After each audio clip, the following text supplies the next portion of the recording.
Kylian Mbappé, Squeezie, Lena Situation ou encore 200 créateurs de contenu dans une tribune parue dans Mediapart. Ces derniers jours, de plus en plus de personnalités publiques ont pris la parole pour appeler les Français à voter aux élections législatives qui auront donc lieu le 30 juin et le 7 juillet. Certains ont appelé soit à voter contre le RN, soit à voter pour le nouveau Front populaire, soit à voter, je cite, contre les extrêmes. Mais alors, au-delà des déclarations en soi, tout cela pose forcément une question intéressante. Est-ce que ces prises de parole peuvent avoir un impact sur une élection? Que disent tout simplement les études et les travaux de recherche qui ont été faits sur ce sujet? Salut, c'est Hugo, j'espère que vous allez bien. On va donc tenter de répondre à cette question, c'est le sujet à la une des actualités du jour. Alors, je ne vous apprends rien, depuis qu'Emmanuel Macron a décidé de dissoudre l'Assemblée nationale, plusieurs personnalités ont donc pris la parole publiquement pour appeler à voter lors des élections législatives anticipées, mais aussi donc pour certains d'entre eux à faire barrage au RN ou aux extrêmes. Alors je vais pas faire la liste ici de toutes les personnalités qui ont réagi, ni de la façon dont elles ont pris la parole, parce que ça prendrait trop de temps et c'est pas trop le sujet en soi de la vidéo, mais pour que tout le monde ait le contexte, Squeezie a publié ce vendredi une lettre ouverte sur Instagram dans laquelle il appelle à voter contre l'extrême droite en exposant des votes ou non-votes du RN, un post qui comptabilise désormais près de 2 millions de likes. D'autres créateurs de contenu comme Lena Situation ou encore MrV ont aussi appelé à voter contre le RN lors de ces élections. On peut aussi noter 200 créateurs de contenu qui ont signé une tribune parue dans Mediapart et qui ont appelé ouvertement à voter pour le nouveau Front populaire. Bon, et là on parle des créateurs de contenu, mais c'est pas du tout le seul milieu. Dans le milieu sportif aussi, il y a eu plusieurs prises de parole. On en a déjà parlé, le footballeur Kylian Mbappé a appelé ce dimanche à voter contre les extrêmes lors d'une conférence de presse, ajoutant soutenir Marcus Thuram qui avait pris position contre le RN. Le même jour, c'est plus de 160 sportifs et sportives, dont Yannick Noah, Marie-Josée Pérec ou encore Marion Bartoli, qui ont signé une tribune dans le journal L'Équipe, appelant à voter contre l'extrême droite. Voilà pour le contexte général, pour qu'on sache quand même de quoi on parle. On va donc maintenant essayer de répondre à deux questions. Déjà, est-ce que c'est une première? Et deuxièmement, est-ce que cela peut avoir un impact sur une élection? Bon, est-ce que c'est une première? La réponse c'est non. Par exemple, en 2022, quand Emmanuel Macron s'était retrouvé face à Marine Le Pen au second tour, plusieurs sportifs ou personnalités du monde de la culture avaient appelé à voter pour Emmanuel Macron. C'est le cas par exemple de Charlotte Gainsbourg, Laure Manodou ou encore Tsonga. Mais au-delà de ces exemples assez récents et pas forcément les plus parlants, il faut savoir que pendant longtemps, eh bien, c'était important et assez fréquent pour les candidats à l'élection présidentielle de s'entourer comme ça de personnalités artistiques ou culturelles ou intellectuelles à leur côté.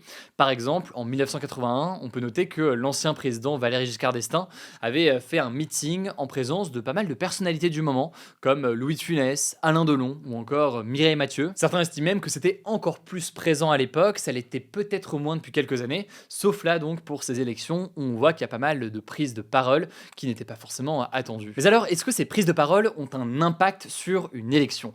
Alors, je vais vous dire les choses franchement, c'est très dur à quantifier de façon précise, mais j'ai essayé de vous donner du coup des éléments de réponse qu'on a par rapport à des élections passées, et ce notamment aux États-Unis où c'est un sujet qui a été pas mal couvert parce qu'on sait qu'aux États-Unis, les personnalités ont tendance à pas mal prendre position et à soutenir ouvertement un candidat ou l'autre. Bon, déjà évidemment, tout ça dépend de la personnalité. Selon David J. Jackson, qui est un professeur de sciences politiques dans l'Ohio, les soutiens de stars peuvent avoir un vrai effet sur les électeurs et les électrices en fonction évidemment de la familiarité, de la popularité et de la crédibilité en soi de la personnalité. C'est ce qu'il explique notamment au journal Ouest France dans un article que je vous mets directement en description si vous voulez creuser son point de vue. Si on prend l'exemple des États-Unis et par exemple d'une chanteuse comme Taylor Swift, eh bien selon lui, son poids médiatique en termes de popularité, etc., est tel qu'une prise de position de sa part peut avoir un impact, pas forcément décisif évidemment, mais peut avoir un impact lors d'une élection. Plus précisément, il estime que ça pourrait avoir un impact pour convaincre certaines personnes qui ne sauraient pas pour qui voter, pour ceux qui hésitent ou qui ne s'intéressent pas forcément à la politique. Selon lui, si, je cite, quelqu'un ne sait pas pour qui voter, il pourrait alors se tourner vers une célébrité en qui il a confiance et qui semble avoir vécu les mêmes choses que lui. Alors, que disent les chiffres ou les études là-dessus? Le premier élément qu'on peut noter, c'est en début 2024 notamment, donc c'est assez récent, un sondage qui a été réalisé par l'Institut Redfield et Wilton Strategies pour le média américain Newsweek. Un sondage qui révélait que 18% des électeurs se disent plus susceptibles ou nettement plus susceptibles de voter pour un candidat à l'élection présidentielle de 2024 qui serait soutenu par Taylor Swift. Mais attention, ce qu'on peut quand même noter aussi, c'est qu'à l'inverse, 17% se disent moins susceptibles de voter pour un candidat soutenu par la chanteuse. Donc il y a aussi un effet inverse, une forme de côté polarisant, on va dire, sur une telle prise de parole. parole. Par ailleurs, ce qu'on peut noter, c'est que 55% des personnes interrogées ont affirmé qu'elles ne seraient ni plus ni moins enclines à voter pour un candidat soutenu par l'artiste. Autrement dit, là-dessus ou à partir de ce sondage, l'orientation du vote à partir d'un soutien d'une personnalité n'est pas forcément évident. Et puis pour nuancer, en l'occurrence là sur ce sondage et sur cette personnalité-là, l'étude qu'on voit ici, attention, c'est un sondage. On est donc sur quelque chose de l'ordre du déclaratif. C'est des gens qui disent « oui, je pense que ça va m'influencer » ou non. Mais forcément, l'étude et le sondage, il n'est pas dans le cerveau de chacun pour voir réellement ce qui a un impact sur le vote de chacun. Bon, ça c'est un premier élément de réponse qui, vous l'aurez compris, est assez flou. Il y a un autre élément de réponse qui est assez intéressant, notamment des chercheurs qui se sont penchés sur l'élection présidentielle américaine en 2008, élection donc où Barack Obama a été élu président des États-Unis. Là-dessus, eh bien, deux chercheurs de l'université de Maryland et de Northwestern ont estimé que Oprah Winfrey, lorsqu'elle avait apporté un soutien ouvert et de façon importante pour Barack Obama lors de la primaire démocrate, avait apporté plus d'1 million de voix à Obama. Je ne rentre pas dans le détail de toute la méthodologie sur ce calcul-là et sur tout le travail de recherche. Je vous mets des liens par contre directement en description si vous voulez en savoir plus et creuser cet exemple et ce point précis. En fait, on sait deux choses, c'est que forcément les personnalités, elles doivent avoir une audience et un poids important pour que réellement ça ait un impact sur l'élection. Et ce qu'on sait aussi, et ça c'est vu notamment dans les éléments qui limitent entre guillemets l'impact de ces prises de parole, c'est que si la personnalité qui prend la parole est vue comme étant en quelque sorte très lointaine ou peu proche des préoccupations ou du quotidien de reste de la population, eh bien ce discours et cette prise de parole peut avoir un impact relativement limité. Et là du coup vous posez peut-être la question de savoir si des créateurs de contenu qui sont parfois vus comme étant plus proches, on va dire en quelque sorte, de leur communauté, eh bien peuvent avoir du coup un poids plus important dans ces prises de parole.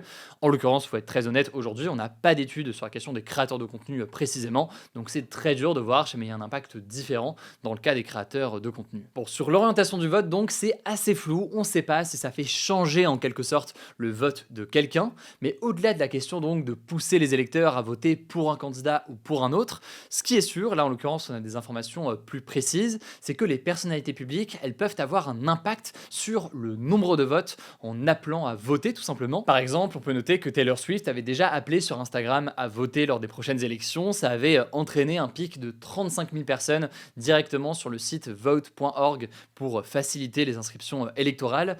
Il y a eu des chiffres assez similaires avec notamment Kim Kardashian qui avait partagé des appels au vote. Là-dessus, on a quand même des éléments très concrets aujourd'hui qui permettent de voir que quand des personnalités politiques appellent à voter, il peut y avoir un impact, pas forcément déterminant sur le cours de l'élection, mais tout de même un impact sur le nombre de votes auprès de ce public. Mais du coup, si on englobe un peu ces deux éléments que je viens d'évoquer, on peut supposer que si un créateur de contenu ou une créatrice de contenu appelle à voter contre le Rassemblement national, par exemple, les études ne sont pas formelles sur le fait que ça va changer énormément le vote de beaucoup de personnes, mais par contre, ça peut donc avoir un effet de mobilisation auprès de ce public, et donc typiquement des personnes qui avaient peut-être déjà des doutes ou qui étaient déjà opposées au Rassemblement national, par exemple, dans ce cas précis et face à de tels messages, peuvent se retrouver davantage convaincus en quelque sorte de vouloir franchir le cap du vote et donc de faire toutes les démarches que ça implique, que ce soit voter le jour J, que ce soit faire une procuration si des gens veulent faire une procuration parce qu'ils ne sont pas dispo. Bref, ils peuvent être davantage convaincus de passer à l'action et d'aller voter donc en fonction de ses convictions. Bon, dans tous les cas, évidemment, c'est le choix personnel de chacun de ces créateurs de contenu de prendre position sur ces sujets. Un choix qui n'est jamais évident puisque ces créateurs de contenu ont souvent plus à perdre qu'à gagner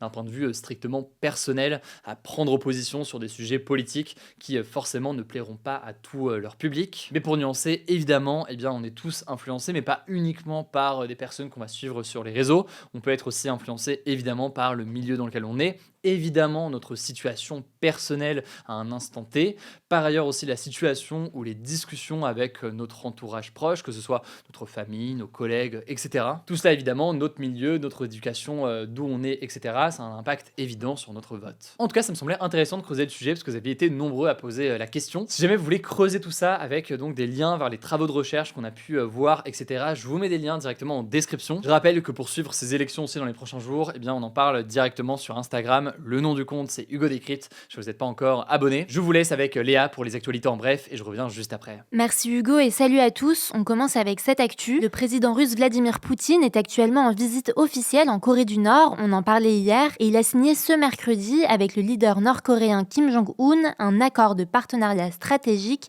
entre leurs deux pays. Alors le contenu exact du document n'a pas été révélé, mais Vladimir Poutine a annoncé mercredi qu'il constituait un pacte d'assistance mutuelle en cas d'agression de l'un des deux pays. Ce lundi, la Russie avait indiqué que cet accord reflèterait, je cite, l'évolution de la situation géopolitique dans le monde, alors que la Corée du Nord et la Russie considèrent les États-Unis comme un ennemi et qu'elles sont toutes les deux sous les coups de sanctions internationales. Du côté des Occidentaux, il y a une crainte que ce partenariat renforce la coopération militaire entre les deux pays, alors que la Corée du Nord est accusée de livrer des munitions à la Russie pour son offensive en Ukraine. On vous tiendra au courant si on a du nouveau. Deuxième actu, en France, le ministre de l'Intérieur Gérald Darmanin a annoncé ce mercredi sur BFM TV qu'il allait proposer à Emmanuel Macron la dissolution du GUD, le groupe Union Défense, une organisation étudiante d'ultra-droite. Il a indiqué travailler sur cette dissolution depuis 9 mois. Alors selon lui, les membres du GUD sont des gens qui pensent qu'il y a une suprématie blanche, qui portent des propos antisémites extrêmement graves, et le GUD serait, je cite, très ami avec beaucoup de gens du Rassemblement national. Plusieurs cadres du Front National et proches de Marine Le Pen sont passés par le GUD qui a été fondé en 1968. Le groupe est connu pour ses actions violentes et il était notamment très actif dans les années 1970. De son côté, le président du RN, Jordan Bardella, a promis de dissoudre toutes les organisations d'ultra-gauche et d'ultra-droite, dont le GUD, s'il devient Premier ministre. Troisième actu, 2 adolescents de 12 et 13 ans ont été mis en examen mardi soir pour viol en réunion, menaces de mort, injures et violences antisémites sur une jeune fille de 12 ans. Ils ont aussi été incarcérés. Un troisième suspect, lui aussi mineur, a été placé sous le statut de témoin assisté pour viol et il a été mis en examen pour les autres infractions visées par l'enquête. En fait, l'adolescente a porté plainte ce week-end et elle a expliqué avoir été abordée par 3 adolescents, dont son ex-petite amie, et entraînée dans un hangar à Courbevoie dans les Hauts-de-Seine. Elle aurait ensuite été frappée, violée et les auteurs l'auraient insultée car elle est juive. Le viol a été confirmé par un examen gynécologique. Alors, selon les informations du Parisien, l'ancien petit ami aurait déclaré être en colère parce qu'elle lui aurait caché sa religion. Un deuxième mineur aurait expliqué aux policiers avoir frappé l'adolescente parce qu'elle aurait eu des mauvaises paroles à propos de la Palestine. À noter qu'Emmanuel Macron a demandé ce mercredi à la ministre de l'Éducation nationale Nicole Belloubet d'organiser 1 heure sur la lutte contre le racisme et l'antisémitisme cette semaine dans les écoles. En janvier, le Conseil représentatif des institutions juives de France, le CRIF, avait rapporté une forte augmentation des actes antisémites en France, passant de 436 en 2022 à 1676 en 2023, avec une explosion depuis les attaques du 7 octobre en Israël et la riposte israélienne à Gaza. Quatrième actu, c'est historique, le syndicat de la CGT a appelé explicitement à voter pour le nouveau Front populaire, donc cette alliance des partis de gauche, pour les élections législatives qui auront lieu les 30 juin et 7 juillet prochains. Traditionnellement, la CGT ne donne pas de consigne de vote avant un scrutin, mais elle a l'habitude d'appeler à faire barrage à l'extrême droite. De son côté, Sophie Binet, la secrétaire nationale de la CGT, a précisé sur BFM TV qu'il ne s'agissait pas d'une consigne de vote, mais je cite que c'est le programme qui correspond le mieux à leurs aspirations. Le leader de la France insoumise Jean-Luc Mélenchon a de son côté salué sur X une décision historique. Cinquième actu, en Nouvelle-Calédonie, ce territoire d'outre-mer français situé dans l'océan Pacifique, 8 personnes reliées au mouvement à l'origine des émeutes ont été arrêtées ce mercredi selon le parquet de Nouméa. Parmi elles, on retrouve Christian Théin, le leader de la cellule de coordination des actions de terrain, qui est le mouvement de soulèvement contre la réforme du corps électoral en Nouvelle-Calédonie. Alors on ne connaît pas encore l'identité des 7 autres personnes, mais toutes ont été placées en garde à vue pour des faits relevant de la criminalité organisée. Ces gardes à vue pourront durer jusqu'à 96 heures. De son côté, le mouvement de soulèvement a dénoncé des arrestations abusives. Sixième actu, 7 pays, dont la France, ont été épinglés ce mercredi pour leur déficit public excessif par la Commission européenne, qui est l'une des principales instances de l'Union européenne. Les autres pays sont l'Italie, la Belgique, la Hongrie, la Pologne, la Slovaquie et Malte. Alors le déficit public, c'est une situation où les dépenses des administrations publiques d'un État excèdent leurs recettes sur une période donnée, qui est généralement une année. Les États membres de l'Union européenne doivent faire en sorte que leur déficit public ne dépasse pas 3% de leur PIB, le PIB correspondant à toutes les richesses d'un pays produites en un an. Mais l'an dernier, ces 7 pays ont dépassé cette limite et ils vont donc devoir prendre des mesures pour respecter les règles budgétaires de l'Union européenne, car ils risquent sinon des sanctions financières, même si ça reste rare. Autre actu, le Rassemblement national a annoncé ce mercredi avoir retiré son soutien au candidat Joseph Martin, qui se présente dans la circonscription de Vannes en Bretagne aux législatives anticipées. En fait, Libération a repéré il y a quelques jours un ancien tweet antisémite du candidat, publié en 2018, dans lequel il était écrit, je cite, « Le gaz a rendu justice aux victimes de la Shoah », en référence donc aux chambres à gaz utilisées dans les camps d'extermination pour tuer des millions de juifs lors de la Seconde Guerre mondiale. Ce tweet a été supprimé ce mercredi. Interrogé sur le sujet, le RN a donc indiqué à l'AFP que Joseph Martin était suspendu